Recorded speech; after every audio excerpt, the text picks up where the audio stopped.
Hey everyone. First off, I want to say that I am behind on all the things.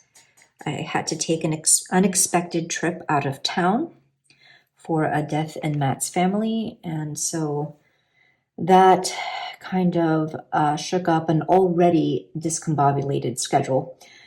In any case, I am behind on responding to comments or even reading the comments. I'm to my videos. I'm behind on making videos.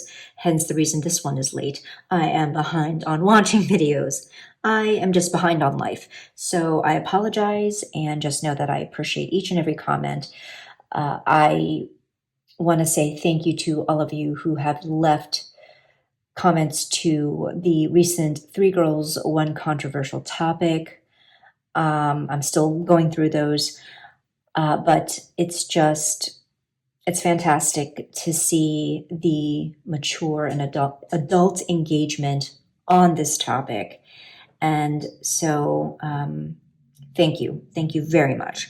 This video, as you can tell by the title, is an update, a late update to the Tarot Throwback Challenge that was created by Mixtress Ray. Essentially, the premise of this exercise was to choose a year, any year you wanted. Mixtress chose 2002.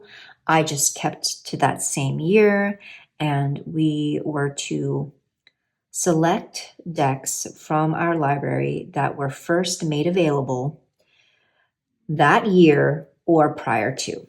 So the decks that I had that applied to that challenge were Tarot of the Moon Garden, the New Palladini, Tarot of the Cat People, Hanson-Roberts, and the Morgan-Greer. I took a cue from Meg over at Rose Honeyed Ritual and interviewed these decks using the same spread that Meg did, which she got from Thea over at Garden Goddess Tarot.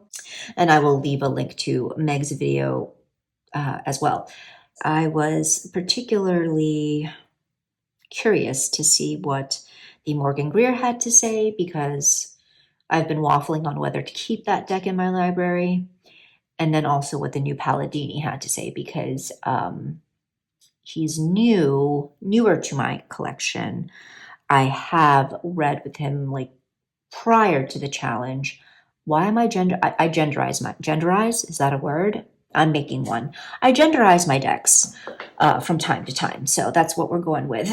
They're all gender fluid. In any case, yes, I've worked with the new Palladini a little bit, but not a whole lot.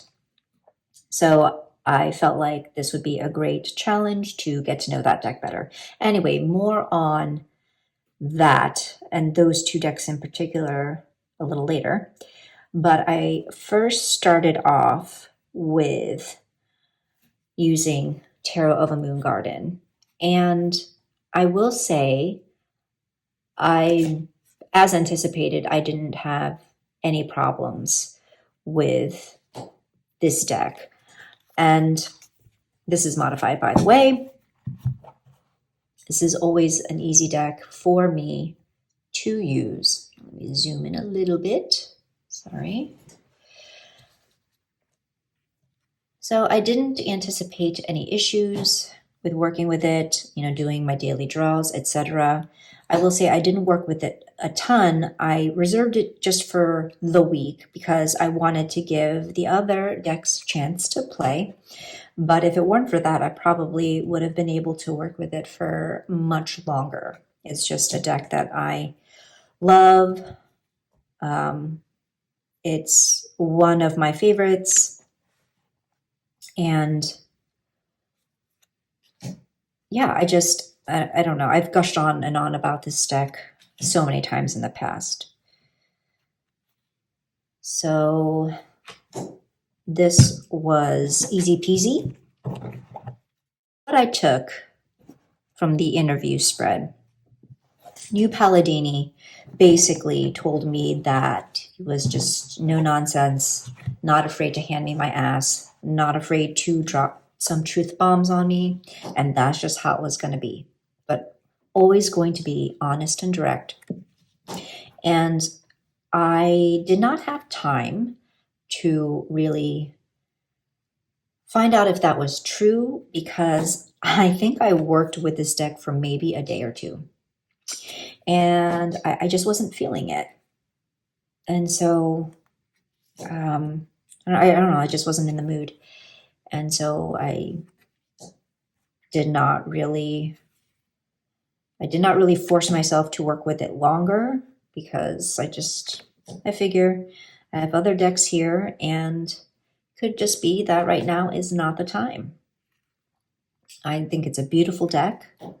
I am I like the imagery of this deck better than the Aquarian Tarot.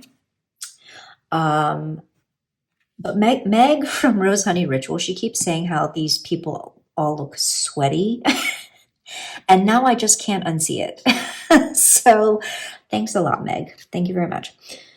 In any case, I do like the colors, and I think the first day that and maybe it was the only day that I used this, I pulled my Boy George card, which is the Two of Pentacles. And so, I mean, that was nice. I didn't feel like it was being bitchy to me or anything. So that was that for the new Palladini. On to Morgan-Greer, as well as the Hanson-Roberts. So with the Morgan-Greer, the interview relayed to me that she felt like she was an effortless read. She required no labor, no effort, and that if I just gave her a chance, she would prove her worth, prove that she should stay, and that we could have a fruitful journey together of progress. But, I'd have to give her a chance. So what I decided to do was to take a week and kind of pit these two together, the clash of the classics, if you will.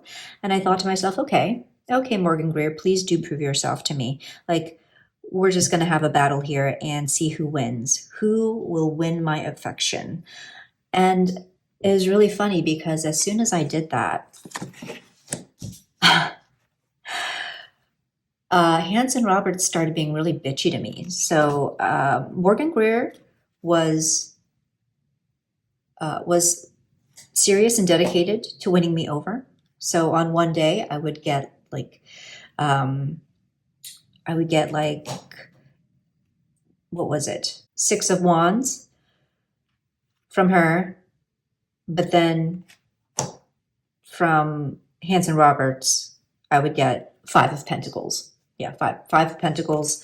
The next day, I got the Queen of Cups, but then from the Hanson-Roberts, I got the 3 of Swords. And that's just how it went. Like, the third day was much the same, where it's like Hanson-Roberts gave me a fuck you card, and Morgan-Greer gave me a nice card of courtship.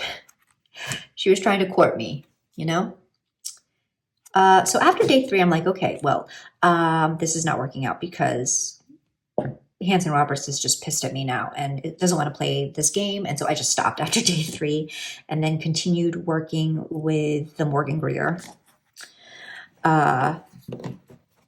for, I think, the rest of that week.